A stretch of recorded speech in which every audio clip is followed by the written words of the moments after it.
right? Yeah, I've been selling an immense amount of... 4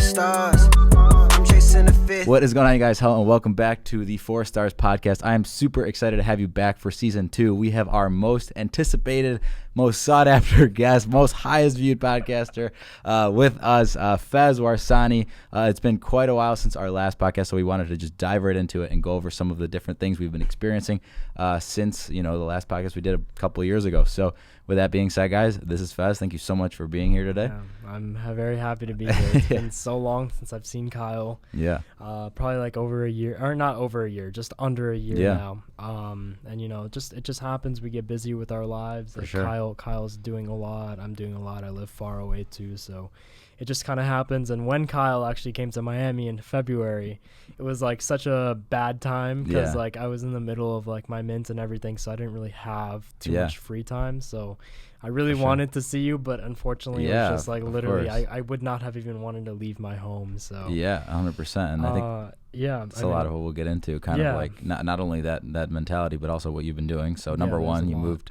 from Chicago to Miami, which is a huge thing a lot of people have done. A lot of people, like I'd say a lot of people from New York, a lot of people from LA, a lot of people from Chicago, just like for some reason Miami became the melting pot. And I think it was because like, restrictions there were a lot less, like you didn't have to wear a mask. Like you already know the story. Like Miami was very open, like it was its own country. Exactly. And like, of course it's so beautiful there too. It's always warm. Like when I come back home, like I've been here for a couple weeks now. I love it. I miss it so much. Like I love being with my family, but I just like, I do feel at home here still, obviously, because I grew up here. Yeah. But it's just not worth living here. Like I question on those days when it's like raining and so cold. I'm like, bro, why is anybody here? Like why? Yeah. Like why? What's the reason? Yeah. Like, Kyle, why are you here, man? Yeah, that's a good point. I think the family thing too, and just like general infrastructure, which is a bad excuse overall. But I think that's something we all kind of wonder, right? Like. Miami specifically, I mean, any really warm weather states in general, or anywhere where state income tax, all the good stuff, and all of that, and the melting pot aspect is really cool too. Like everyone's there. I think by default, you're just still really heavily like Latin, but that's cool. Like those people are so friendly, and like it makes the environment even more enjoyable. Because I don't know, I'm a brown boy, you're a brown boy, like Oliver's a brown boy. We all get it, Absolutely. But there are a lot of white people there too, so don't get me wrong on that. 100%. It's nice to see. Yeah, it's a good environment overall, and I guess that brings us into what it is that you've been doing out there, right? Yeah, I've been selling an immense amount of cocaine. That's my main thing. That's I heard. That's a good business. Yes, I bought a boat. I have connects in Colombia. That's awesome. No, so it's interesting because last we spoke on the podcast. Obviously you already know everything that's been going on, but last we spoke on the podcast. I don't even know where I was at. I was like trading, like I also was doing Sweet Dreams, and like I was just so like confused. I didn't know what I wanted to do. Yeah. And like even now, like I'm finally understanding what my purpose is and what I really want to do. And I've always been the type of person to try something new, and like when something's hot, I like to take advantage of it because you really only come across certain opportunities once in your lifetime. Yeah. So we'll get into like the NFT stuff, but I want to talk a little bit about the trading and a little bit about its Sweet Dreams and stuff. Cause I don't know when this pod is going to come out, but like, I think after I do my YouTube video, I think it actually same time could be next couple days. Yeah. I don't know about next couple days. I just need a punch. Maybe this weekend potentially. Yeah, for sure. But anyways, so Sweet Dreams, I want to bring that up first and foremost. I still have that same passion for the brand. Yeah. It took me a while to like get it back because that brand became so draining, and you don't understand the true costs of starting a real company until you fucking do it. Yeah. And like 100%. It was like almost like I was almost blindsided by all of the costs. Yeah. And at a certain point, like, yes, the brand was making money and we were on track to like actually proving growth and like becoming like that real brand. Not to say that we're not a real brand right now, but doing like some significant numbers that would be able to provide a life. Yeah. So we did that free trial stuff when those little mini vials came out last year. That did phenomenal. It helped the business grow. But there were a lot of bottlenecks, and those bottlenecks just basically made me feel so lazy and made me feel hopeless. I don't know what happened. Like, I just kind of lost my drive. It's like a bird is flying, it's flying nicely, and then just fucking drops dead. Yeah. That's exactly how my motivation was with it, because I saw the invoices coming up, I saw the people I had to pay, and like, I'm coming out of pocket with all these costs because the business is operating break even with the ad spend and the product cost. So everything else is just coming out of my pocket. And at one point I'm just like, is this even worth it? Like, I'm questioning that. At the same time, I'm also trading, and the trading stuff is going very well. I'm making like a lot of money with that. So I kind of like weigh my options. I'm like, do I, like, quite literally, I weigh my options. Yeah. Do I trade options, or do I do this brand that's taking so much out of me and providing nothing in return? I kind of lost that long-term vision. Yeah. And that's when I made that sacrifice of kind of putting the brand on pause. This is probably like around May of last year. Mm-hmm. Put the brand on pause, put the product out of stock, because we truly were out of stock, but we had enough stock to like ship out the recurring orders. At least there was just not a new influx of orders. So I was doing that. That was the only revenue that was coming in for the brand. And I just didn't want to market it anymore. I didn't want to put any more money into it until I felt ready. Yeah. And I was doing the option stuff. It was going great. I was making a lot of money off of that. And even the option stuff, it got draining. Like, I was waking up every day. It was a great schedule that I had. I actually invested into myself and got a mentorship. And I never have done this before in my life. I paid someone to teach me how to trade. His name is Hassan, Rippy God. Like, shout out Rippy. He's a great, like, that guy, like, he did change my life, definitely, in multiple ways. But just learning a new skill, it kind of brought me back to, like, you know, when I was like 15, 16, learning e-commerce. And that's why I was super inspired and just motivated to trade every day, wake up every day, make money, because we're in a bull market. So you wake up, you check SPY. If SPY is green, then you know how the day is going to go if the Fed isn't speaking. Yeah. So you just wake up, you buy calls on whatever, and you're good. Like, that's how it went for like three to 4 months, and it was just endless bliss. And then we start to get into this like rangy market where you're getting these knife candles out of nowhere, and like I started to really fall out of love with it. It's like you have a beautiful girlfriend, you're going through like the honeymoon phase, but then you find out the real her. And whenever you find out the real her, you kind of want to distance yourself, and you're like, again, you're weighing out your options. You're like, do I stay with this girl? Do I have a future with her or not? And that's the conclusion that I kind of came to, is that I don't have a future with trading. I really don't. Like, I loved it for the time being. It was great, but I don't see myself sitting there, waking up every day at like 6 a.m. damn near, because you got to prepare for trading and all that shit.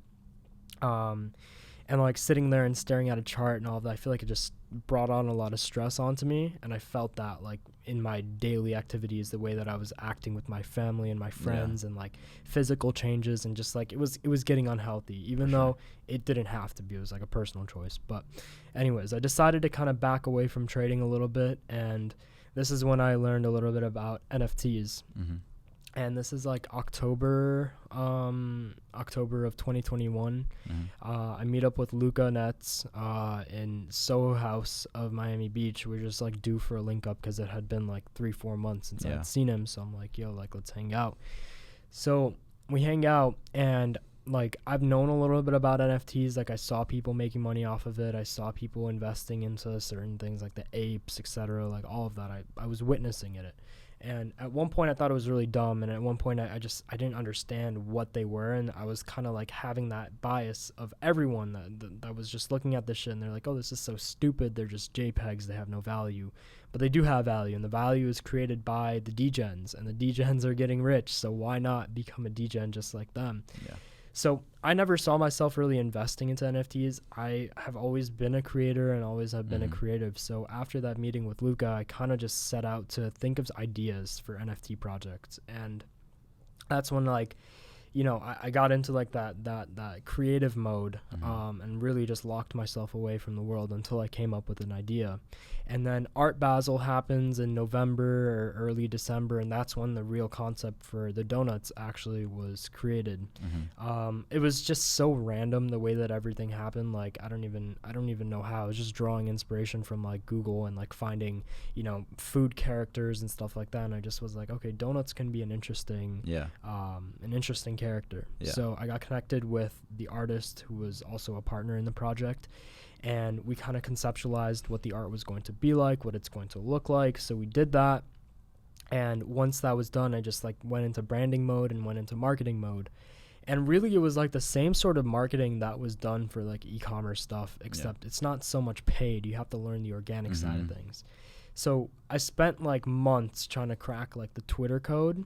And I did finally, after building up this is a little bit of free game. You got to build up a Discord before you actually can do the marketing on Twitter, because if you don't get that initial organic push, then you're kind of screwed. Luckily enough, I had connections to like other alpha groups, and there was one person that was really pivotal in helping the initial traction come up.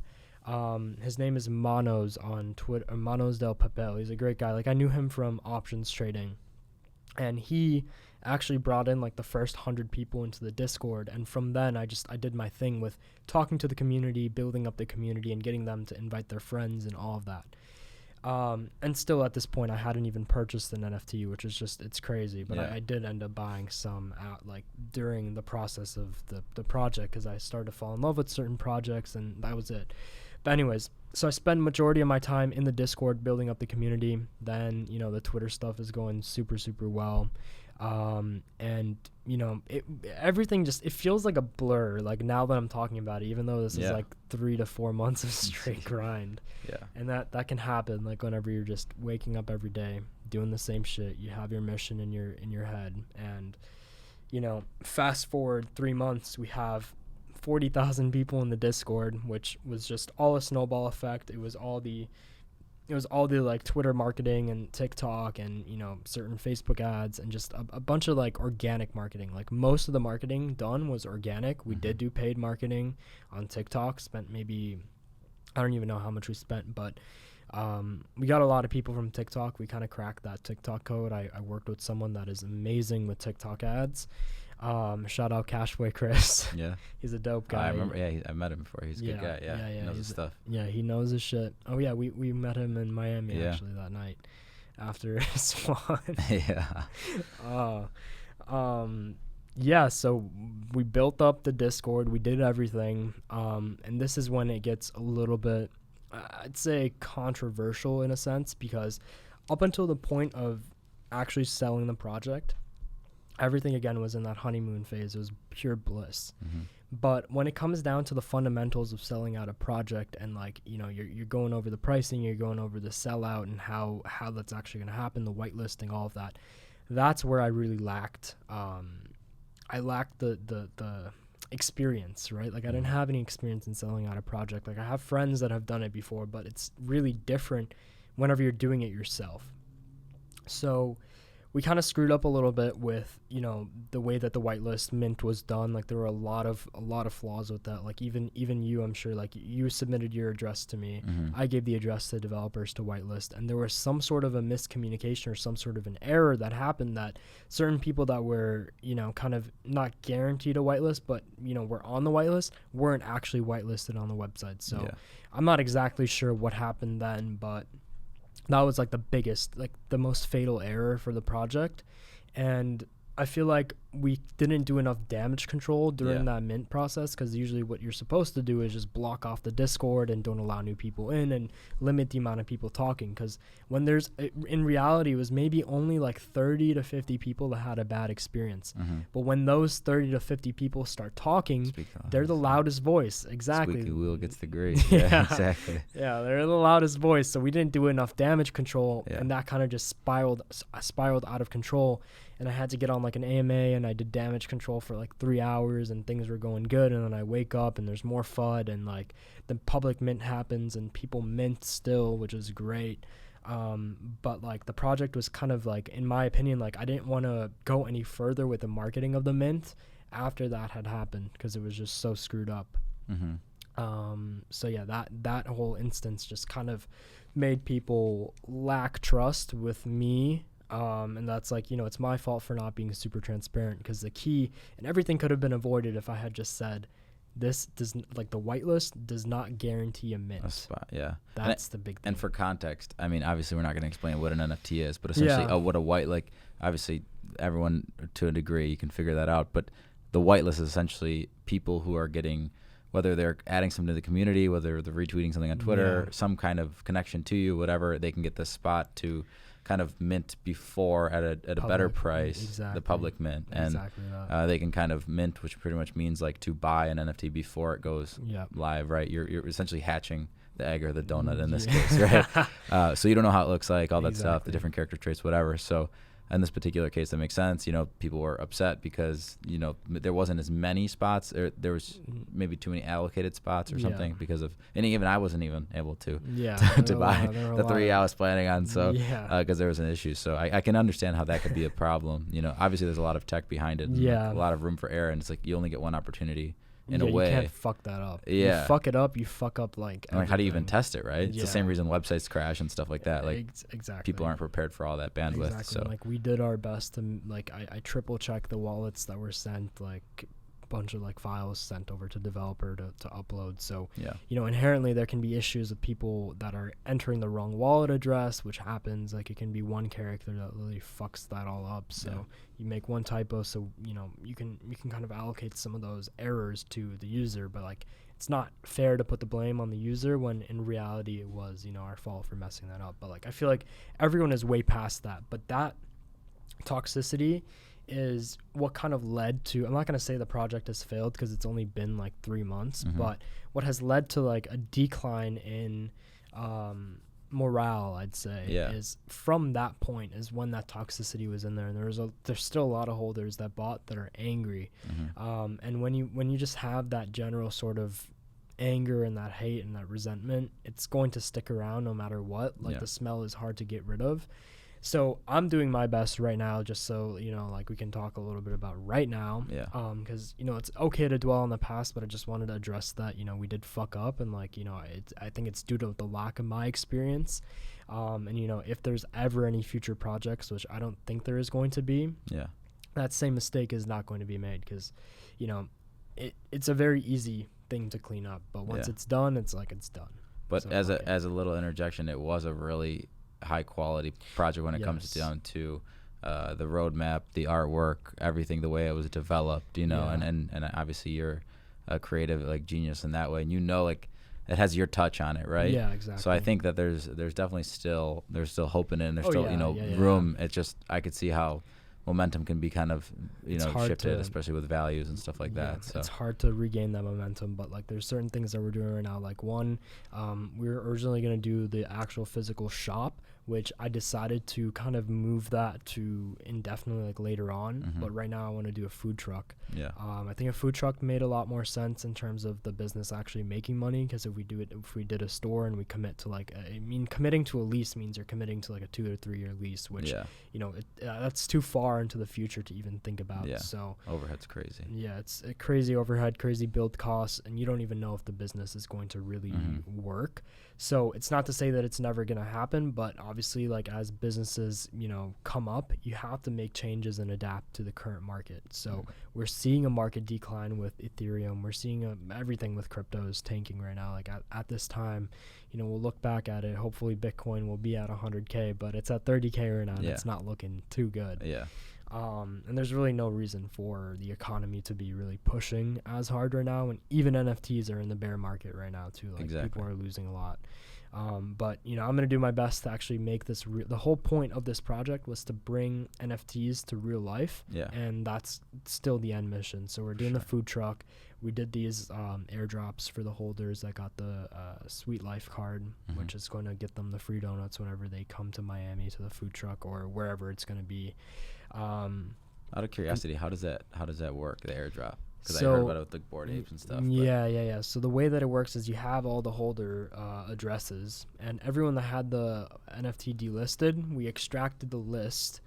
So it's basic like math, I'd say. So we had everyone that had their wallets listed. We gathered in a list of those addresses, and we just subtracted that from the grand list that we had of everyone that was a holder, and all the holders that have it delisted, they got the airdrop. So we did it through Polygon Network at really cheap fees. If you do Ethereum, you're paying like crazy gas fees, and just from a business standpoint, it doesn't make sense when it's the same exact end product. So we did a Polygon airdrop. They just had to add add Polygon into their MetaMask wallet. That was the only step. And it's frictionless. You just hire a developer to just, upload the metadata onto, I don't know if it was their Solidity contract or whatever it is, or OpenSea. And just with the press of a button, it just airdrops into their wallet.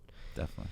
That's so cool. Yeah, that's cool. And again, really my main focus is just bringing the shit to real life, because NFTs are nothing without it, actually having some sort of value in real life. Because the Bored Ape is doing all the digital shit, but in my opinion, what they're doing right now is just building more nothing out of nothing. Yeah. And how do you put value to that nothing? It's For the sure. people that are putting value into it, but in reality, it's nothing. These are just pictures. Yeah. And I don't even know what Yuga Labs has been, they do events and they do all this stuff, but what real value is there besides the social status? Yeah, that's true.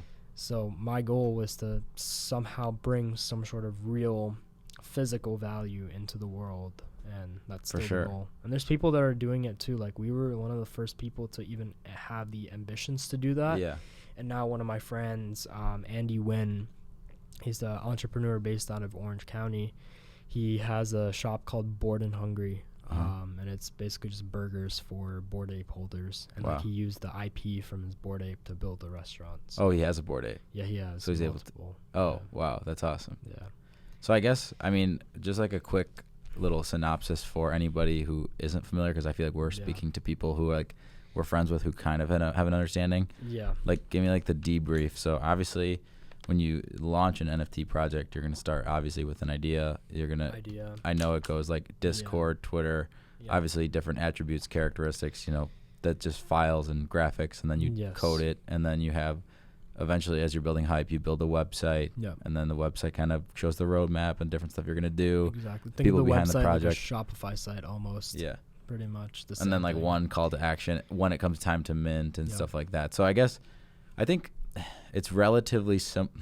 I feel like the It's simple. development is simple. Everything is simple. But the building of the brand is hard. Because the thing is, I think why more people find success in e-commerce is because you can spend a lot of money to teach you what not to do, right? I lost a lot, and I'm sure we both did. Yes. Before anything ever worked, right? So, but if you just never make any headway organically, it's the same thing with having a YouTube channel. If I never post a video, or if I never do anything of substance, I'm never going to get a YouTube check at the end of the day. Yeah, exactly. But if I'm able to force it to work with money, that's one thing. But NFT, not to say you can't run ads against NFTs, but that real kind of community building goes back to fundamentals. And multiple different books I've read, I feel like everyone talks about community. It's the number one thing. Yeah. And NFTs is a play on that, right? Community is number one. You're nothing without the hype. Yeah. Right? And the hype comes from the people that are in your community. And I've consulted for a few projects, and it's the same thing that I tell them. If your founders are not as invested into the community as they are for the marketing, the project is going to fail. You need to make sure that everyone that's in that Discord is not everyone obviously, but most of the people in there, you want to have the Discord endless conversations, people talking, and it's not just spam. And this is also important, is you need to hire a good team to work with you to build that community too, because you can't do it by yourself. So luckily I had a lot of friends that were just good at talking to people. So it was, and at the end of the day, it's a customer service job. You're hiring these salespeople almost to convince these people why this project is the one that they should be buying into versus another project. But it seems like in this NFT space, there's just endless money, more than e-commerce, I feel, because actually no, e-commerce obviously has more money in it, but NFT money is just crypto money is just different. I feel like people are a lot less caring about a high ticket spend, because they're hoping to make money off of it. They're more willing to invest, right? And I think to a degree, degens. It's literally it's taking your people that have a lot of money and don't have a lot of money and just extracting the gamblers and the degenerates out of it that don't really care about the fundamentals, and they just want to buy in because they like it. It's a great audience to market to. But at the same time, it can be it can stab you in the back if they don't get their direct return on investment right away. People get very angry. For sure. So there's a lot of short-tempered people, and there also are a lot of really well thought out people that actually understand, their investment that they made pretty much. For sure. And I think it's interesting to see obviously it's almost like the crypto space and stuff will beat you down over time after you've seen different things. You ape into the wrong thing. You get into something like BitCloud or whatever it may be, right? And all the shit coins. Exactly. Too, like all the Binance shit coins. Like so many. Like I lost a lot of money off of it. I think you did. Oh yeah, 100%. And I think that's why I actually went on like a whole unfollowing spree around them, because it was like everyone who was promoting them was like, you know, some people it's not to be named, but it's just like people act like it's a very manipulative behavior because they know the upside, right? And like I think a lot of the people in ecom, you know, we've learned it before too, right? Like not everyone, just because you're in e-commerce doesn't mean you're like, I mean, it's really difficult to make actual money in e-commerce. Most of the people who made money are the people who have exited or like have like that's where the real money is at and the real focus should be at. 100%. And that's but regardless of that, it's just like a lot of people shift to NFTs, which I get. I mean, don't get me wrong, I'm totally into it. I think it's great. Yeah. It's just like sometimes you got to look at who you're taking advice from, right? Like, you know what I mean? Some people do it for the wrong reasons with the wrong intentions. Yeah, no doubt. But at the same degree, I mean, it's kind of like too much incentive for bad behavior. But in any regard, I mean, I think it's interesting just to see the space evolve over time. And the more people find the utility, it's going to be obviously better. Yeah, but most projects right now don't really have any utility. They come out with staking and they come out with airdrops. But again, it's creating more nothing out of nothing. And like, you know, I think that NFTs are definitely the future, but their future in uses of like contracts and you know, maybe even IDs, driver's license, boarding passes, tickets to concerts, shit like that. I think definitely will be NFTs. But I think that the NFT market as we know it right now, where you are investing into these projects that are coming up as like startup ideas, I think that craze is going to, like, it's dying down already, and I think it's going to be completely dead soon. It was a very short burst, and if you got in and you made a project and it was successful, then great, you did it. But I think for people that are looking to get into NFTs and are, you know, trying to do it, it's going to be a lot harder because there's so much competition and there's so many people out there. And again, this kind of goes back to like drop shipping and branded drop shipping. The only way you're going to see the success is if you really put in the effort and try to build something long term. But it's hard to really build long term for something that you don't even know. The future is so uncertain with it. Like metaverse and all this stuff, all these buzzwords are thrown around, but what really is it? Like nobody really knows what it is. It's just speculation and using that speculation to make more money off of it. Do I think that the world is going to go fully digital in 10 years? Fuck no. Like, I had this debate with Peter, like back when Facebook changed their name to Meta back in, I think it was around like Halloween time is whenever this happened. But like Zuck came out wearing the fucking goggles and shit and was like in this whole made up land. I think that Google and Oculus have made the attempts prior time, like in 2017, 2016, even HTC Vive. Like there were a lot of companies that died trying to do this vision, and even Facebook is spending tens of billions of dollars to make it come to life. But I don't think it's ever going to get to that point. I hope we don't come back to this podcast in like 10 years from now and everyone is fucking walking around with the goggles and shit. But I don't think that that's going to be the reality, because nothing beats the tangible aspect of this real life world. You can, like, I saw this, this is when my mind hit that turning point where I was just like, okay, this is not going to be the reality of things for a while at least. I saw this video on Instagram on my Explore page for some reason. It was this guy that was wearing the Oculus headset, and he had like a tub, like a kiddie pool tub in his like office, and he was taking a shower because he hadn't been in his real shower, like real life, or taken off the fucking goggles or just walked into the shower in like a week or something. And like I looked through the comments and stuff, and it seemed like everyone had the general consensus of how fucking stupid that is. Like, why do this shit in the digital world where nothing really even exists when you can just do it in real life? I get that some people have miserable lives and they want to escape it and they want to put the headset on, but I don't think that it's going to come to that personally. I think that it will be a thing for sure, but right now, I don't know if you've tried an Oculus or anything like that. But I get dizzy having that shit on for more than an hour. Like, it just is uncomfortable. It's not really good for your brain, I'm sure. It's just like, I don't know what Meta or Facebook is trying to do really with their long-term vision with that, but I don't think we're going to go full digital world. It's interesting because, you know, on the other side, I'm with you. I mean, because obviously that's what we would do, right? We probably wouldn't be in there. But on the other side of it, there are a lot of like people that are down bad in life. And they like, maybe want that escape. I've never played I've played video games, but I've never religiously played them. I've never been into it. GTA. Yeah, like college. No, it's fun, but I've never been like to the point where I know there's people who spend all day doing it. There's nothing wrong with it, right? Yeah, and there's people who make a lot more money than I do doing it. The Twitch streamers of the world, jeez. But and then the other thing is too. I mean, look at like TikTok, right? Great app, but when I do use it, I'm like, oh wow, I could see how people like this. But then it's like some people are on it all day, like. I just look at the next iteration of it. Like the Oculus is like, I mean, I compare all the crypto metaverse stuff just to like Internet in 95. Like I wasn't born yet. You definitely weren't born yet. No. And I mean, 95, 96, 97, whatever. Like, you know what I mean? When we were kids and we saw like kind of like the dial up and we saw like slow computers and whatever. We saw the iPhone come on in 2007. People are like, what the fuck is this shit? Yeah. Now we have like a full on HD like camera in our pocket. That's like a computer that's connected everywhere. So it's like, true.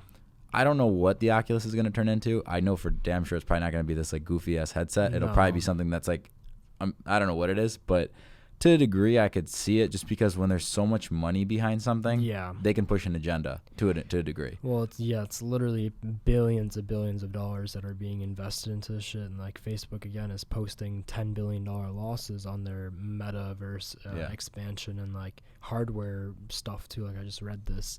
So it's interesting to see that they're all willing to take the risk. But what I do think is going to happen is I think that AR, like augmented reality, I think that's going to be very interesting. Like a Google Glass kind of like type? A Google Glass, yeah. Like I think Apple is going to be the company that comes out to make that shit like mainstream. We're like, so close, right? Like, we have the Apple Watch, the iPhone. It's I wouldn't mind wearing like glasses that have an overlay of information. But I don't like the idea of being sucked into a full digital world. Oh yeah. I think that the world right now as it is definitely a miserable place for a lot of people, but for most people it's okay and it's livable.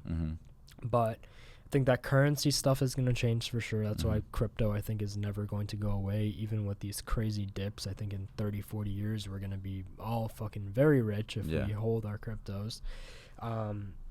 But I think the overlay of the world, I think that's what's going to be cool. Like I'm very bullish on augmented reality versus virtual reality. I think they both have their own place, but if I had to pick one that is going to be the ruler of the future, I think that a lot of people will be wearing like Apple VR, like Apple AR glasses for sure. Because Apple's is the only like even more than Facebook. I think Apple has more of the influence to actually make change. Absolutely. They made the iPhone very cool.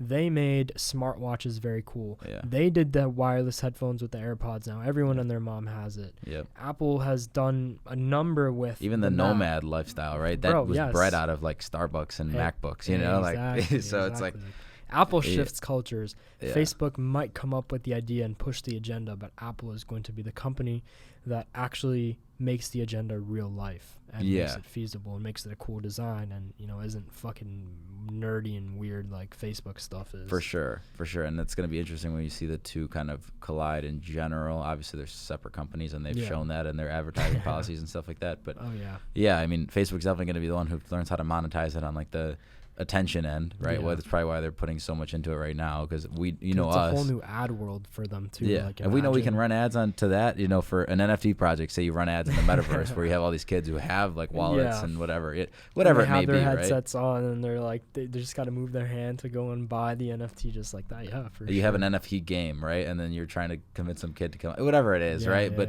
I think that's the thing that kind of, it's interesting to always go back, like when you talk about advertising, it's like the print press, the radio, the TV, the internet, now. TikTok, Facebook, everything, and now it's TikTok like, what's next? TikTok is number fucking one right now, dude. Wow. It's insane. I love it. And I remember I was telling something the other day. I saw Gary Vee in like 2015 with Andy Frisella at this book launch, and he's like, if you're not on Musical.ly right now, he's like, get on it. Short form, even Vine. He was a huge advocate for Vine short form video content. Like even myself, like when TikTok came out, I was like, wow, this is a great app, but there's like not really anybody on it. Because Musical.ly became TikTok. Yes. Yeah, exactly. And like I remember being on Musical.ly was exactly what it's like dancing girls and stuff. You're like, how am I going to put business content up here or whatever? They shifted it completely, but just again, it's Vine 2.0 pretty much. Yeah, it's like a better version of Vine. Vine was just strictly comedy and entertainment, but TikTok now, like religious content on TikTok, like TikTok has made, somehow insane to even say this, but TikTok has made me a more religious person. Wow.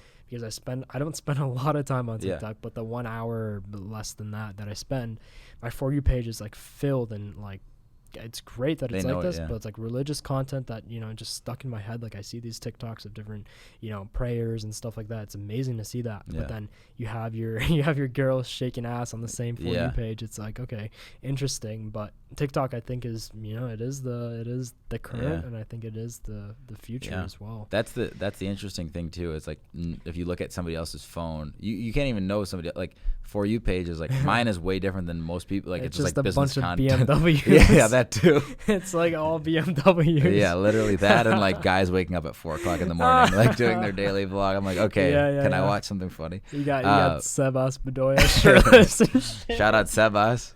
He's killing it on TikTok. Yeah, bro, he's fucking killing. He's getting the sponsorships, doing all that. Even Bureau too. Like they're fucking like 100%. When they were doing it, like I'm like, yeah, this shit is like definitely gonna work. For sure. And I think it's a leverage opportunity too. They learned the TikTok stuff from Cam. I don't know if you know who Cam is, but Cam and I grew very close in Miami, and like he's the one that put them onto the TikTok stuff, and like he even told me to get onto TikTok, but like I don't know, I again, like myself, I saw myself shying away from on camera stuff, like even YouTube and like anything. I wanted to focus on building my own life and my business before I built a persona, and like really truthfully, I don't give a fuck what anyone thinks on social media. Like I get a lot of hate, I get a lot of love, but at the end of the day, I'm going to sleep with a smile on my face knowing that I'm building for myself. That's the number one thing, right? Just building.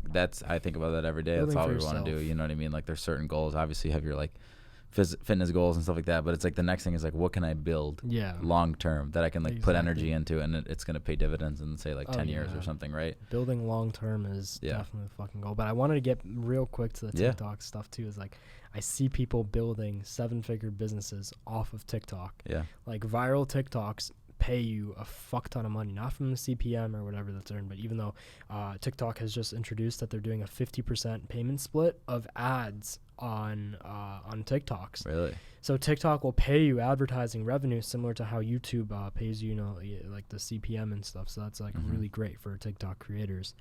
But there's like so many brands that are born from TikTok, which is just insane to see that like short form video content can literally build your company for you. So it's still like very viable, and I plan on using it, you know, primarily for Sweet Dreams and stuff too.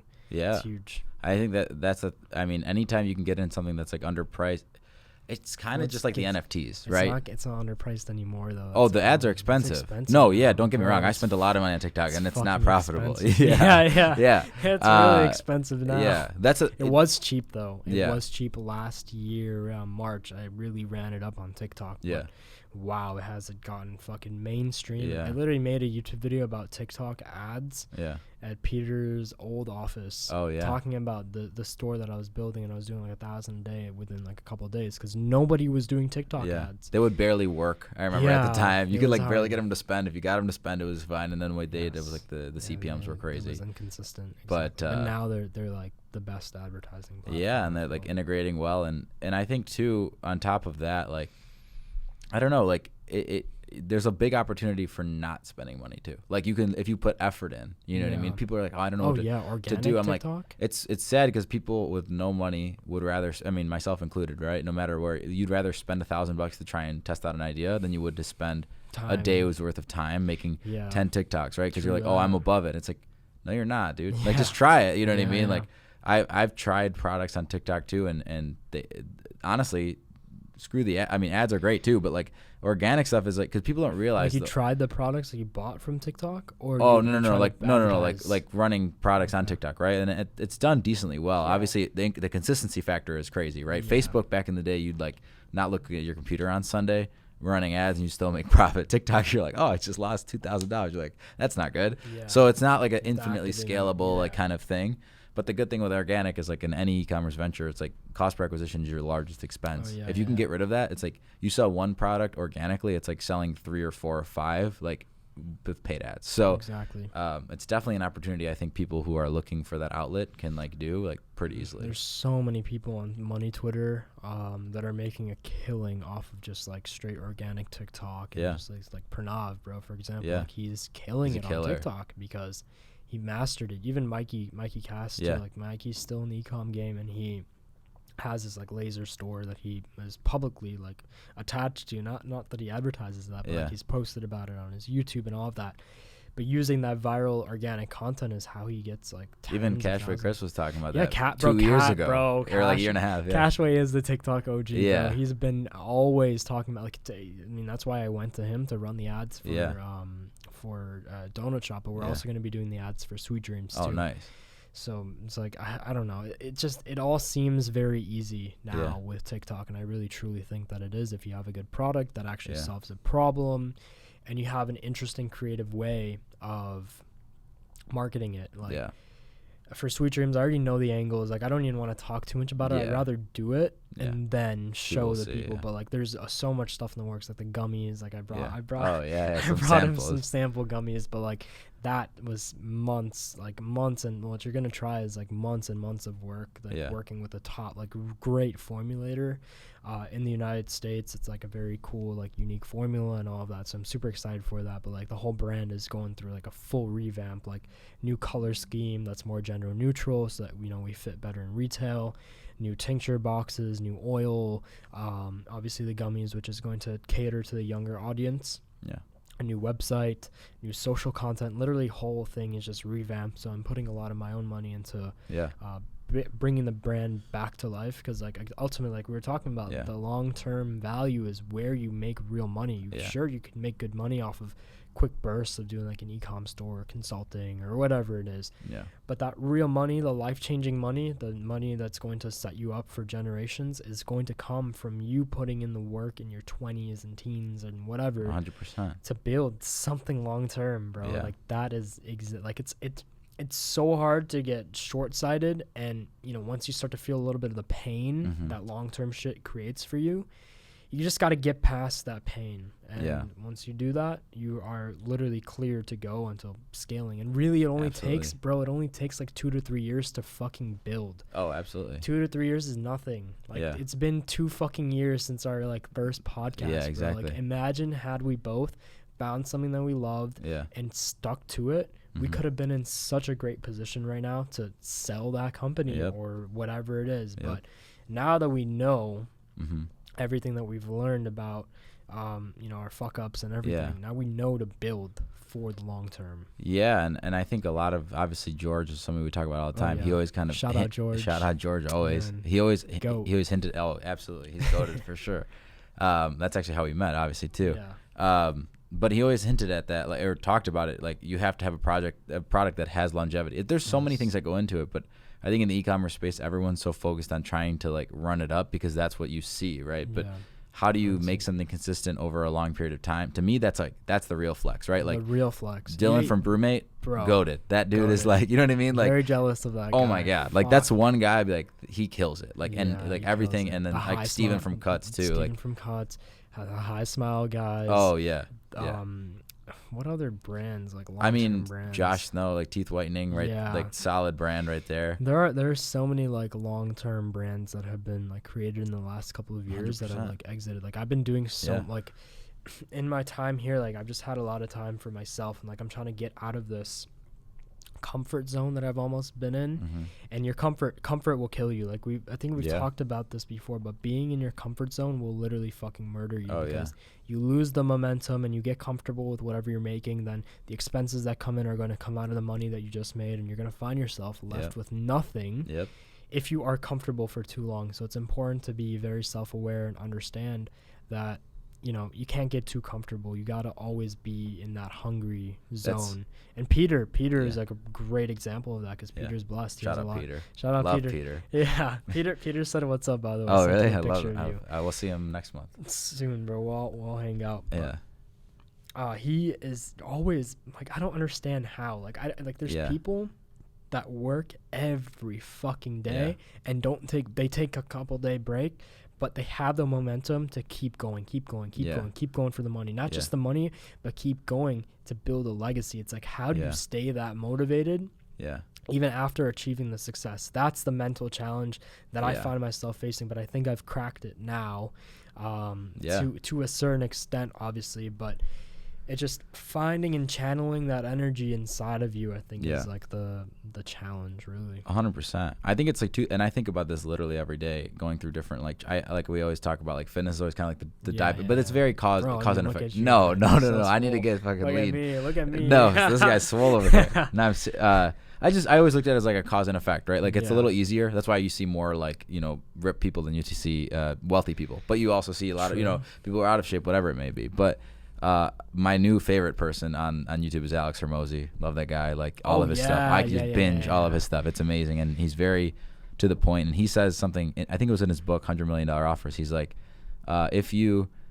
people, the problem with people is that they don't have the same hunger that they would had somebody, for example, put a gun to your head and said, you need to get $10,000 by tomorrow, or you just needed $10,000. If you had 2 days to do it, you'd figure out a way to do it. But not every day people think like that. No. Same thing. Somebody's like, in a sales cycle he has in his training, he's like, if I were to give you a Ferrari for $5,000 and you didn't have $5,000, would you figure out a way to get the $5,000? Yeah. He's like, yeah, you would.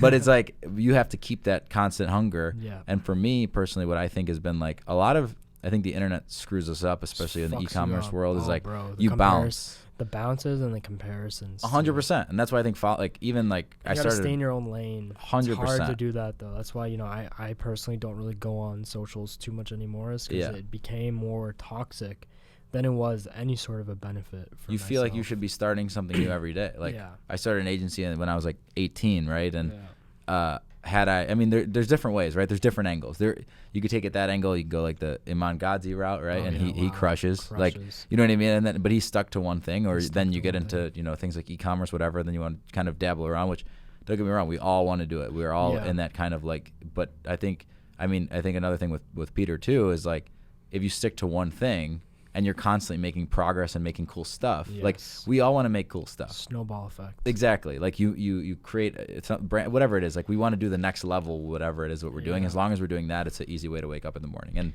I feel like something about, like, you can have whatever routine you want. You can try and be disciplined as you want. But when you actually work towards something and it works, and you can put in that like slow growth, which is like what Matt D'Avella's course is called. I love that shit. Yeah. If you do that every day, then you're going to figure, I find myself, when I'm actually in the zone, I find myself waking up at 4 or 5 o'clock because I'm excited for the day. But it's like, how can you get yourself to that point, right? It's not going to be by just making a quick bag every day, right? There's it's not how it's going to be. Never. In my personal opinion, right? You should do that to build up your arsenal and to build up, kind of comfort in a way. And then you definitely know that, right? Like, you are good as far as that goes. But it's like, what can you work on that's kind of the next level? It's the same thing with like people like Manny Koshpin or whatever. You think he needs to have a YouTube channel like Alex Hormozi? But it's like something he can progress towards and build over time, which gives you that same kind of like dopamine hit of like making money, right? Exactly. And then people know inversely that like, if you do have a big audience, like, audience is one of the most whatever you want to call it, right? If you build an audience that's not toxic and they actually support you, and there's like not much hate or controversy around your name, you can keep getting sponsorships. You can keep like doing shit that is advertising to them and extracting more and more money out of their audience. That's how most influencers are obviously making money. Like Max Tuning, for example, is a great example, because I hadn't watched him for months, and then I was telling Oliver this, I saw him get a girlfriend, and I saw that pop up on my thing, and it was like a surprise, because he was known to be like down bad, like going to Bumble and all this stuff and having failed dates. So I clicked it and I watched it, and I remembered that why I was watching this guy. It was always a very exciting, like upbeat stuff. He incorporates business and all this stuff. But he makes the same content every single day. He's getting the same amount of views every single day. And he also started a brand that is insanely successful, built from his personal brand and his personal audience, and now is consumed by millions of people due to like distribution channels and stuff like that. So that formula alone, I feel like, is a way for It's I a think delayed eternal gratification game, delayed. right? Yeah, I mean, bro, like everyone starts off like down bad on. Yeah. You don't have to be down bad, but you start off low. It sucks, right? It Like to sucks, not get yeah. any, you know what I mean? Yeah, like bro, and it's like all relative, you right? can Yeah. start the videos, even the podcast, and Yeah. even if they get like 50 or 100 views, who fucking cares? Like Yeah. you're doing this for yourself, and you're doing 100%. this for the future. Yep. So it's the same thing like delayed gratification. At one point, you will eventually get to the success if you're consistent enough with it. Exactly. It's like every book I've read this year, and I've read a lot of them, and I Yeah. feel like they come back to What one are some thing. of the best? What are some of the best books? The first book I of this read. year? I'm gonna need bro. I'm trying to really like up my reading. I got you. I don't want to go like I want to limit the amount of time that I spend on my phone and yeah. talking to people and consuming social media, and like like move over to like books and more Yeah. fitness and real life enjoyment, because 100%. there's a lot of stuff that Dude, can yeah. come from your screen, but I think at some point it gets toxic in your brain. So reading books, I think, is a great. 100%. And my hack is I read on the Stairmaster, so you can nice. 45 minutes an hour. That's like on the like best reading. on like ebook. No, like You bring a physical. I like book? physical book. Oh, Yeah, nice. that's like my claim So to you fame. you pull up to the 100%. gym with a book. Yeah. Is it like sitting on like the Stairmaster little I like, hold it like ledge? this and do You it. hold it? Yeah, Michelle Nice. knows me. That So was you're my. not- yes. Yeah. So you're not even holding the fucking rails. And I put my arms on it and. Ah. boom. But I think Nice. to start, the first book I read was The Slight Edge, so which is like essentially talking about those daily actions. 80/20 Sales and Marketing is a great book. All of MJ DeMarco's stuff I really like. Millionaire nice. Fastlane, and then I forgot what the second one's called, but that one's really good too. I don't know. There's a lot. I love all of Robert Greene, like Mastery. No.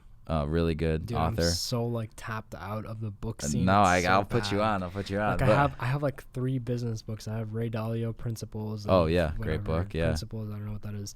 The Atomic Habits book. That's a good great one. Recommend that to everyone. Bro, I have a bad habit of like reading 50 pages and quitting. Like it's a Yeah, bad thing, but like I think consistency. And I did this. for sure. I did this over like the last month. So obviously, like I'm not obviously, but I'm Muslim, and we go by the Quran, and like everyone has their like religious book. But I had never completed the Quran ever in my Yeah. life. Like I've always read like certain bits and excerpts and stuff like that. But this Ramadan, I set out to like find a way to like consistently read it throughout the month. So it's like pretty long. It's like 400 pages of just like straight like worldly knowledge and like just crazy, like just it's crazy. It's a lot to comprehend, so you can't just read it all in one sitting, obviously. So I just set out to read like 10 pages a day, and lo and behold, like I'm almost done with it. Yeah. And I never thought that I would do that, but again, it shows that small consistency. That's the principle. Everyone's adds talking up. about that, Yeah. right? Like that's and these books are old a lot of the time too. You know what I mean? Like a lot of them, it's like that compounding nature of doing one thing every day, right? Yeah. And not have everything blowing up in your face. 1% a day, like George would say. 100%. Yeah, 100%. Yeah, It compounds. yeah, and the other with the 80, I mean they all relate, right? But the 80/20 rule is the same thing, right? Like Same thing. 80% of your results come from 20% of your inputs, right? Yeah. And you could cut out 80% of what you do and still be on track, and then that 80/20 multiplies when you dive into the 20. It's I think all that stuff, and then focusing on scalability, sellability, which is in some of MJ's books and stuff, like using the internet to your advantage and all this different stuff.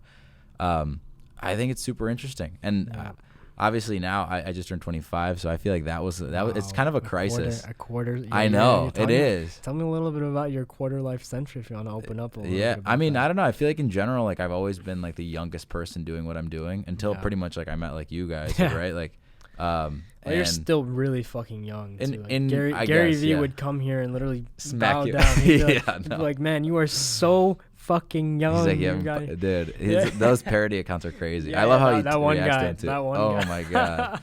But yeah, I mean, I think like over time, like time starts to go by really fast, and you don't realize like I was like, there's a lot of always like opportunities you feel like you missed, but I say it all the time, like hindsight's 20/20, and I like to always say like I did the best I could at the time. I did it with the skills, resources, and abilities that I had at the time, You right? can't dwell on the past. Exactly, because and, the reason I don't know, like obviously I repeat that so many times, hindsight's 20/20, because it's like you get all these new skills, Yeah. but then you think you had those skills that you have now from learning from your and that mistake, and that and you wanna- knowledge. And that Yeah, knowledge and that exactly. experience, which you don't. 100%. And the thing is too, it's like that's why I feel like when however you play this game, if people do compete, it's like I've been burned, I've been screwed, Oh, yeah. bad deals, partnerships, this, that, the other thing. And then sometimes you want to feel like, oh man, like other people are, and rightfully so. Like somebody will always be doing better than you, right? Yeah, bro, always. That's why you can never compare yourself, because like there's always going to be someone that's richer than you, or someone that's more successful, or someone that's more happy, or whatever 100%. It is. There's always going to be that. So if you don't focus on yourself and what you have right now, you're never going to be content. And this is the same problem as myself, and it's that toxic mentality that you know we not grew up to have, but it's something that was obtained after coming into this space and following a bunch of people. And just because of social media, everyone posts their highlights, great life, and they post the money that's being made, but do they tell you how they really feel at the end of the day? And no, like there's people that have made millions of dollars that are still fucking depressed. And like, I'll tell you for one thing, like money doesn't change how you feel. Money changes your perception of the world and what you are able to do with that money. But once you actually get the money, it's like, are you going to actually do the shit that you were thinking about? And the answer is like, probably not, because you can always make more money to do that stuff. And there's always going to be more money to be made. Always. Like, absolutely.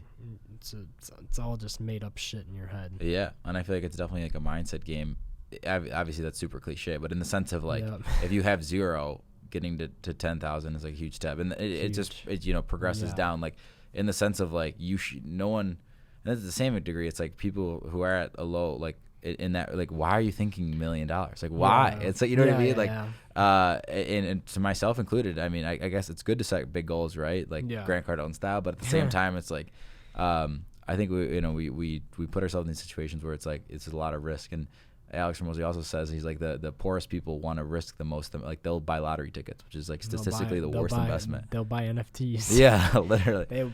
People will literally use their last amount of money to buy the NFT and hoping that it'll flip. It's just that mindset is bad. Like, they'd rather get that one crazy hit than work on something and build. Because it's tough, right? And he says like I don't know who he got it from, but he says like you should only have to get rich once. Yeah. And he's like, because a lot of people need to realize. Get wealthy after that. Yep. Anything multiplied by 0 is 0. That's why people don't try and do these crazy swing trades and stuff, because they're like, they make their 10% on 10 million and they're good, you know, or 5%, whatever it is. But I don't know. It's interesting to me to see, and especially how like the whole kind of dynamic is changing over time, right? Coming out of this like youthful thing, like the internet, Facebook ads, all this different stuff, and I don't know, everything. I feel like, and post-COVID, it's like things were down, up, left, right. Now it's like what where do we go from here? Yeah. And I think a lot of people, you know, just to be real, I think a lot of people are probably thinking that, like, regardless of if they've made money, not made money, whatever. If they haven't, I think that they just wish that they did. I mean, everyone. I wish I made more during these up times, whatever. The main thing that we should have done was COVID testing. Yeah, for sure. You know, we know people that have made probably in 9 figures. There's some crazy, like, I mean, it's nuts. What a fucking stupid, so blind. But there's that's the thing. There's a lot of things that I feel like people do that you just don't know are accessible, right? Like even like, I mean, anything, right? Like at the beginning of the pandemic, I was like, well, how can we figure out a way to get masks here and figure, you know what I mean? Stuff like that. And there's people who did. I even made a fucking YouTube video about in LA, saying, really, like 50,000 views. It's like dropship. This is what to do, like COVID dropshipping or whatever. I literally wore a fucking mask in the beginning of the video. This is literally, I think I remember that, bro. This was January. Before COVID even became a spread out thing, I'm like, sell masks. Yeah. And I didn't even fucking sell masks myself. That's like, crazy. Had I done my diligence, had I not been in my comfort zone, I could have done, like, a fucking toxic mindset. But like, hindsight is 2020. Yeah. But even at that point, when you have the skill set and you have the knowledge, you don't have the knowledge of the future. Mm-hmm. You only have what's in front of you. And like, I'm not gonna even blame this on anything besides myself, but I fucked up by not finding suppliers and selling that product. Because, bro, like, selling it on Shopify and running the Facebook ads, bro, people made M's, even off Google ads too. People made millions of dollars, and all you have to do is just get fucking masks from China, wherever the fuck. And if you did it, like, if you backlogged it, I mean, to a degree, I was able to kind of reap some of those benefits. But if you did it at the right time, and, you know, people can have their own opinions on everything, right? Like, whether or not with whatever ethical, I mean, you're not charging it for some obscene amounts. It's product market fit, bro, right? Like capitalists are always 100%. There's always going to be someone taking advantage of a situation. And if you're not taking advantage of it, you're going to be complaining about why you didn't. Exactly. And I think, to a degree, just like thinking about, like, even if you screw up and you miss the boat and you made a bunch of stores, which I have, or whatever doesn't work, you're going to have the resources and the knowledge and the tools for when it does come time for it to strike, as long as you do strike, right? And I think a lot of people, there's a lot of shifting when there's like recessions or COVID. There's a lot of like shifting in wealth. There's shifting in, what I mean? Even if you were a horrible trader, but then you bought SPY puts in March 2020, you could have done really. Or even literally in the last 2 weeks, if you opened up a swing trade, Oliver, how much is it now? Like SPY's at like 390. SPY's at under 400 still. It's 399.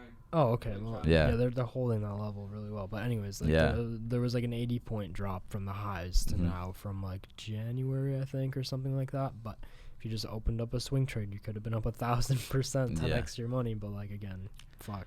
It's one of those things, right? And it's it's because it's choppy as fuck. You don't know what even right now. Like, sure, when everyone, it's like herd mentality. When everyone is going bearish, someone is gonna come in with the fucking big Hulk dick candle and just buy everything up. Like, I don't know if that's gonna happen right now because there's no reason for the market to be going up. Yeah. But there are a lot of reasons for it to be going down because interest rates are going up. There's a lot of fear among people. Yeah. There's wars and all this shit happening.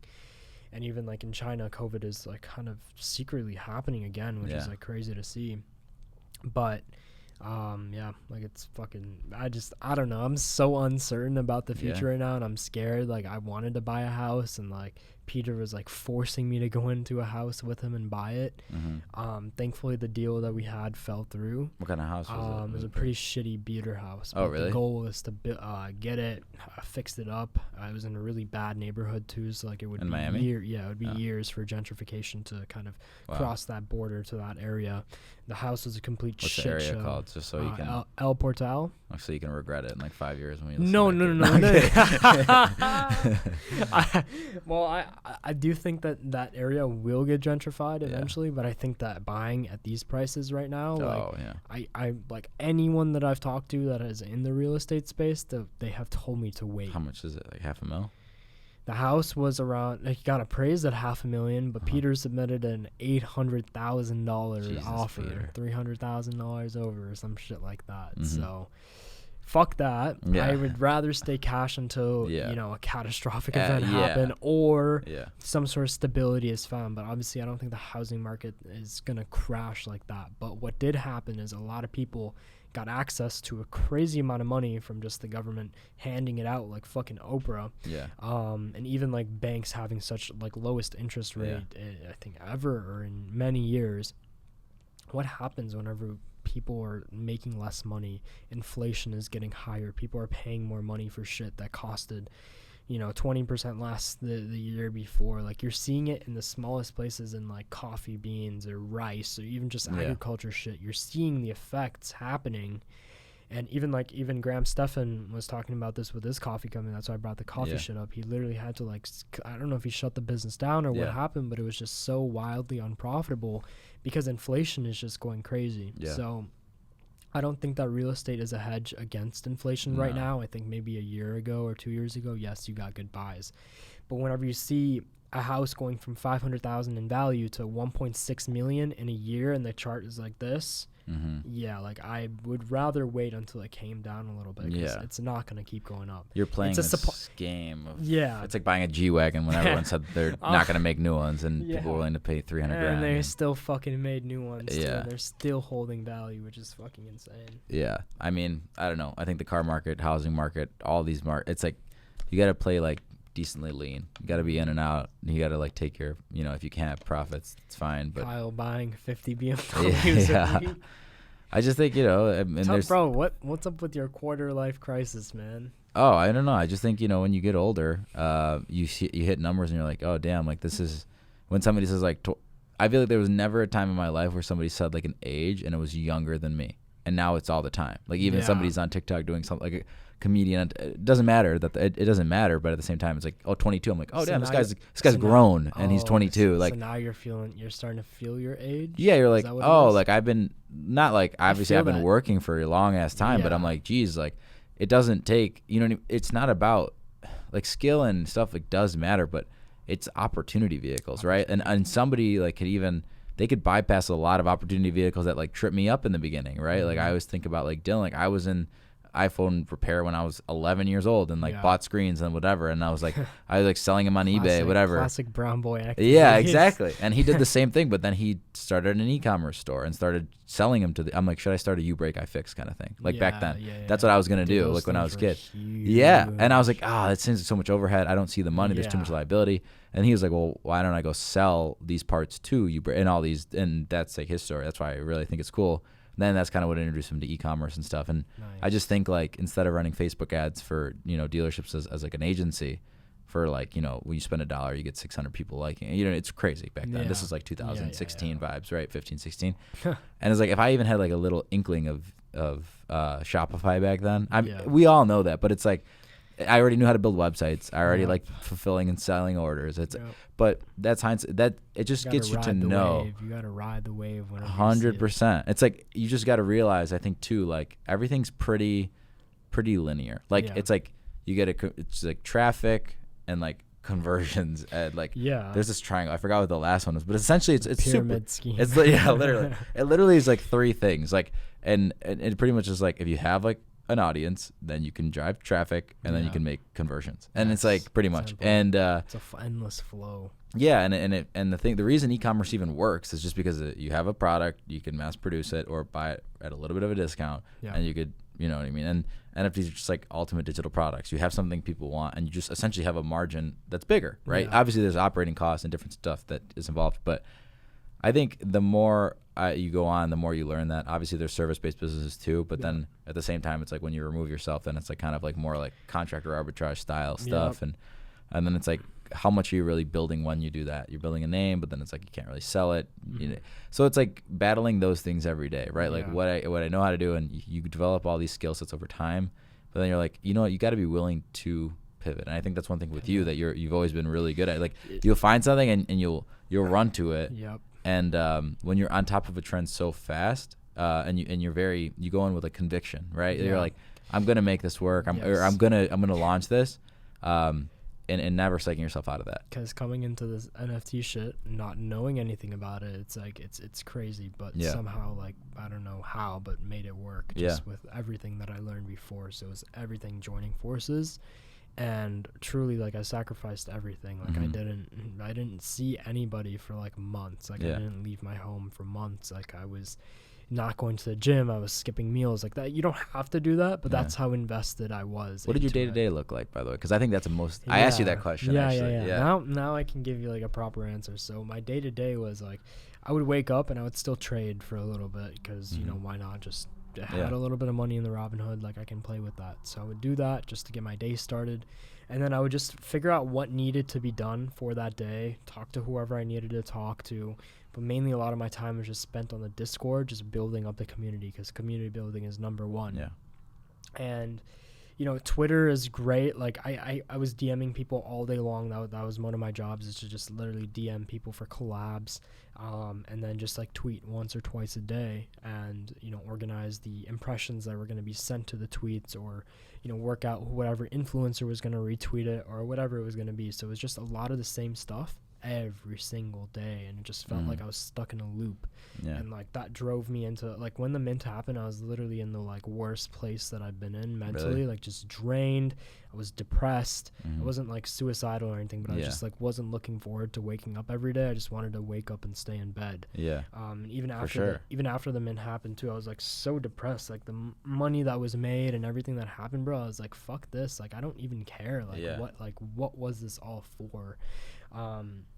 I didn't lose sight of what the vision was, but like just the build up process was like, okay, now it's done. Like what's next? Like now I have to actually build this shit out. And I don't know, I just was in a really bad place mentally, Yeah. because that working that much and going so hard on yourself for so much time, it'll wear you out. Like it had bad effects on my health. Like I was, again, like I said, I got depressed and like very anxious, and I wasn't hitting the gym, lost like all my gains. And I wasn't really eating that much food. So after the project sold out or whatever, I just needed a little bit of me time, so I just went home for like a week. Didn't even talk to anybody about that, and then I went to Hawaii for a little bit too, to just. My brother lives there, so I was with my brother for a week, and I stayed with him. And I didn't spend any money at all. Like, funny enough, haven't bought myself even one thing. Like, I don't care to do that, because I'm thankful and I'm blessed that I have everything already. Yeah. It just, this NFT stuff is a vehicle for the next venture of life, like building up the shop and the truck and doing all that shit first and foremost. Yeah. And building something that actually makes a change in the space. That was my goal for it. Yeah. And like now, like I just want to build long term. That's it. I don't care for like short term shit. I want something that will leave a legacy behind. Because, you know, like when I die, like what difference will I have made in the world? Like, sure, if I can make millions of dollars, that's great. Yeah. But have I changed anyone's life? Have I made any real impact? Have I made headlines for good things like an acquisition? Or have I helped influence people to make certain decisions? Like, I want my name and I want my existence in this world to hold value, pretty much, is what I'm trying to say. Absolutely. So that's what the future is for. That's awesome. And that's why you need to get back on YouTube. Yeah, that's going to happen. That's going to happen soon too. I mean, I see you posting, I see Scott posting, I see Jordan posting, I see everyone that I talk to posting. And I'm like, okay, why not just hop back on? But it's just like, again, it's like psyching yourself out and being in your own head. Oh, of course. Like, I think you almost need like it's not a throwaway video, but I call it a throwaway video where I'm like, not as hard on myself in the edit. I'm like, you know what? This is twice as long as I need it to be. I mean, I'll ever talk about it. And I'm just like, you know what? It needs to go. Like, it needs to, like, because otherwise you're just constantly like letting things linger too. It's mind over matter. 100%. Like, even with businesses that you're trying to start, like you can psych yourself out by thinking of a billion things that you have to do, but really it's one thing by one thing. And I think my comeback to YouTube is simple as sitting there on my couch, sipping on some coffee or whatever, and just like talking about the past few months, similar to like what we just did on this. And I'll link the podcast to the video that I'll post, but that video is going to be like a vlog almost, just like explaining everything that's happened in the last year. Because I feel like a lot of people are like, oh, what the fuck happened to him? Like, so many people think that just because I don't post on socials or I don't have that same ambition anymore, that, oh, I fell off or I went broke or, whatever happened. But, it's time to, like, set things aside. Like, I hear shit. Like, people talk mad shit all the time. It's always the people that are doing the least that are always talking the most and spreading those rumors and stuff. So, I don't know. I don't have to stand up for myself by any means, because it's not, like, the general sentiment, but I think it's time to, like, come back and, like, just do it for the right reasons. Because I left because I got a sponsorship from Wix that, paid 5 figures, and I was doing it for the wrong reasons, because I was doing it for the money. And Scott talked about this in his last video, is he stopped doing the YouTube stuff because he was doing it for the wrong reasons. He was doing it just to make money. He was getting the sponsorships. He was doing his course shit. But at a certain point, you realize that you just got to drop that and do it simply for the love of creating. And I think you and I both are like 100%. Creatives from literally our childhood. Yeah. So could you imagine doing something for a different reason than creating? Like, that's what fucked me up. And that's why I was like, okay, I'm just not going to do this. And I'm going to focus on making money elsewhere, because I don't want to make myself do something that's depriving me of my happiness. And that's ultimately why, I stopped Sweet Dreams and I stopped the YouTube stuff. But now, through a lot of self-awareness and a lot of reflection time, like you understand the reason why you were doing the things in the first place. And once you can harness that same energy to do it again, I think that's whenever you can do it with passion and grow the audience huge. And absolutely that's not even my goal. I don't want a huge audience. I just want something to look back on. 100%. And I think people want to go with it. And I always say, if you record something, it locks things in time. It locks things in time, and I don't have to repeat myself. You know what I mean? Somebody can come back, reference, and they, it's there. They can kind of go over it, and I don't know. Something about it is like you can affect, like you said, legacy-wise, whatever you want to call it, whatever your viewpoints are on it.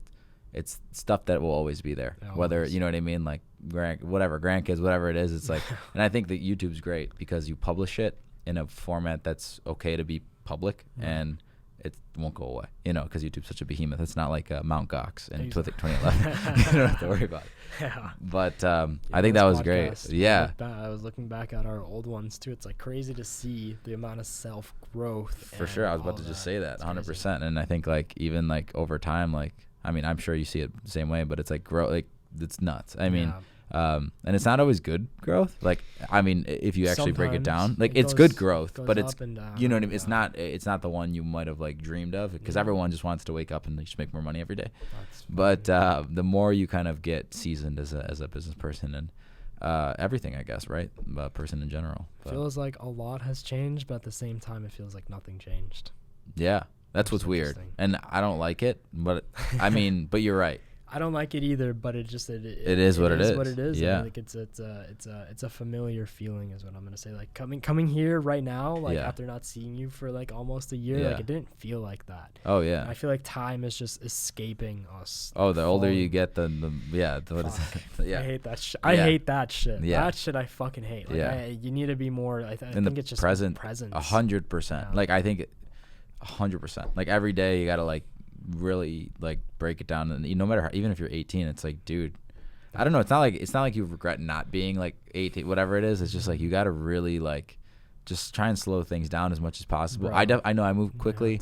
I know you move quickly too. It's like you move fast. out right away, you do other stuff. The last like 3 years of my life went by in a fucking blink, bro. When I look back at it, like I don't realize it in that moment. But now, like, looking back at the LA trip that I had with Eamon, like, bro, that was 2 years ago. Oh, I remember that, That's fucking 700 plus days that have went by that those experiences. We got to get him on here next. Yes, we need to bro. link up. That'd be a fun one. I love that Eamon. would be fun. But yeah, just need to figure out a way to just harness time and, like, appreciate the moment. Because absolutely. It's a toxic trait of entrepreneurs is you're living in the future and you have revenue projections and all this stuff, but you look back at your life and you're 30 years old and you built everything, but did you enjoy those moments? And that's 100%. What you can't fuck up on. Absolutely. I think that's a great way to end the podcast. Yeah. Guys, thank you very, very much for tuning in. We're going to definitely have more content coming very soon. Going to try and be consistent with it, at least. I mean, I would love to another one refresh with Peter. Peter, you should in his new office. Oh yeah, we got to do an office tour with Peter, and watch the YouTube channel too. That's just Kyle Sulkar on YouTube. You need to post consistently. Vlog style. Yeah, exactly. This is gonna be maybe once every 2 weeks or something. Podcast long form, and then obviously our videos are like 10 to 15 minutes, and we're trying to do those Tuesdays, Thursdays every week. So stay tuned to that. Faiz's video is going to be in the description below whenever he decides to post it. So this means he has to post it. Yeah, no. Because if it's not there, it's going to happen. Roast him. I'm going to get a haircut. I'm going to get my beard. That's number one, obviously. Screw the content. It's all about the... I need to look good first. Yeah. And then I can hop on and just. It's not going to take any editing or really anything fucking crazy. So sweet. I'll do that and link your video here so that, we get people in. But I feel like there's going to be a lot of new eyes. Let's get it going and let's see. And, whatever your comments are, leave them down below. Let me know what you think. I hate Faiz. Yeah. Faiz I lost sucks. so much money because of Faiz. Hold your donuts. It'll go up eventually. Hey, you have one. I don't. So, I mean, there's a bonus right there. It'll go up eventually. Yeah. I'm looking forward to the shop. Looking forward to everything. Miami's going to be fun. The truck. You'll come for the grand opening for the truck. Hopefully, I'm going to steal the truck. I'm going tomorrow. It's crazy. I'm leaving already, but going tomorrow to go check out the truck. Nice. Yeah, to buy and do all that shit. So Sick. The process begins tomorrow. That's awesome. Yeah. Well, guys, thank you very much. Sign off on that camera. As always, guys, this is 4 Stars Podcast. Keep chasing the... Which camera am I looking at? That one. 4 stars.